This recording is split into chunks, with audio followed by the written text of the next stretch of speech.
This video is meant to give you an overview of the data model that we use for upload of data to ImmPort.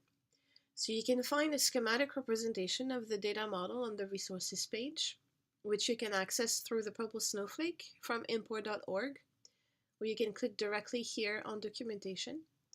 And if you happen to be on one of the other applications from ImmPort, for instance here private data, you can get to the resources page by clicking on applications up here on the ecosystem bar and going to resources. This will take you to the ImmPort resources landing page, where you can find access to the documentation by clicking here on documentation.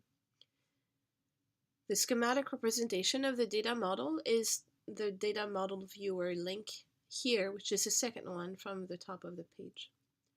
If you click here, you will be taken to the data model representation. When you upload data to ImmPort, what you do is you really upload data to a study. A study is the basic unit. It starts with a basic study design, which includes a description of the work being done, the personnel involved, potential links and publications, and then you also describe in there the planned visits, the arm and cohorts, and that's where also you declare a protocol. The basic study design does not include the subject. And as a side note, the only thing you need to create a study to ImmPort is that basic study design template along with a protocol. And I'll explain that in another video. Once you've created a study, you can add subjects to that study. And subjects are associated to arms or cohorts, which means that you can find the same subjects in different studies.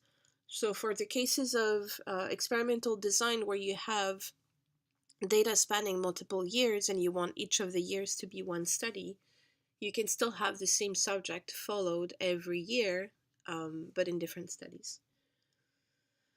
Biosamples are taken from subjects, so you can have multiple biosamples per subject. Those biosamples relate to experiments here through experiment samples. There can only be one biosample per experiment sample, but one biosample can have many experiment samples. And experiment samples link, like I said, biosamples to experiments. Those are the different experiments that you can find templates for in the ImmPort upload. RNA-seq is not on that list, but it's also one of the newest one.